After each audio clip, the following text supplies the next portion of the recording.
നഗരവികസനത്തിന്റെ പേരിൽ സർക്കാർ അതോറിറ്റി അടയാളപ്പെടുത്തി 42 വർഷം പിന്നിട്ടിട്ടും ഏറ്റെടുക്കാതെ കിടക്കുകയാണ് തിരുവനന്തപുരം നഗരമധ്യത്തിലെ 1.5 ഏക്കറോളം വരുന്ന ഭൂമി. തിരുവനന്തപുരം വികസന അതോറിറ്റി ഭൂമി അടയാളപ്പെടുത്തിയതോടെ സ്ഥലത്തൊരു നിർമ്മാണ പ്രവർത്തനവും ഇപ്പോൾ അനുവദിക്കുന്നില്ല. പാളയത്തെ പ്രധാന കൊതുക് വളർത്തൽ കേന്ദ്രമായി മാറുകയാണ് ഈ ഭൂമി ഇപ്പോൾ.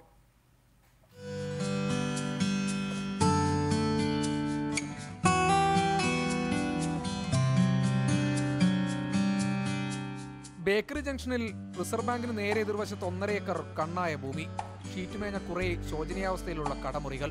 ഒരു പഴമൊഴി കടമെടുത്താൽ നായ്ക്കും നരിക്കും ഉപയോഗമില്ലാതെ കിടക്കാൻ തുടങ്ങിയിട്ട് 4 പതിറ്റാണ്ട് പിന്നിടുകയാണ്.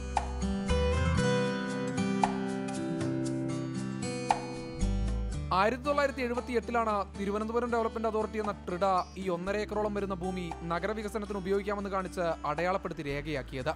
എന്നാൽ നോട്ടിഫൈ ചെയ്തതല്ലാതെ പണം നൽകി ഭൂമി ഏറ്റെടുക്കാൻ ട്രിഡ ഇതുവരെ തയ്യാറായിട്ടില്ല.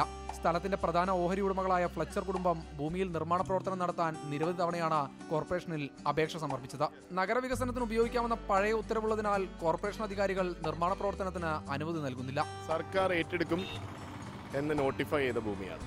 ഇന്ന് വരെ സർക്കാർ ഏറ്റെടുക്കുന്നുമില്ല, നോട്ടിഫിക്കേഷൻ റദ്ദാക്കുന്നുമില്ല, നാടിനും ഒരു പ്രയോജനമില്ല, ഓണർമാരായ ലാൻഡിന്റെ ഉടമകളായ ഞങ്ങൾക്കും ഒരു പ്രയോജനമില്ല. ഒന്നുകിൽ ഭൂമി വില കണക്കാക്കി സർക്കാർ ഏറ്റെടുക്കണം, അല്ലെങ്കിൽ തങ്ങൾക്ക് സ്ഥലം ഉപയോഗിക്കാൻ അനുമതി നൽകണം. ആവശ്യവുമായി നിരവധി തവണ സർക്കാർ ഓഫീസുകൾ കയറിയിറങ്ങിയിട്ടും നടപടി മാത്രം വന്നില്ല. നഗരമധ്യത്തിലെ പ്രധാന സ്ഥലമായിട്ട് പോലും അധികാരികൾ മുട്ടാപ്പോക്ക് പറഞ്ഞൊഴിയുന്നതിന്റെ കാരണവും ദുരൂഹമാണ്. മാറി മാറി വന്ന സർക്കാരുകളുടെ നിലപാടുകൾക്കെതിരെ നിയമ നടപടിക്കൊരുങ്ങുകയാണ് ഭൂ ഉടമകൾ.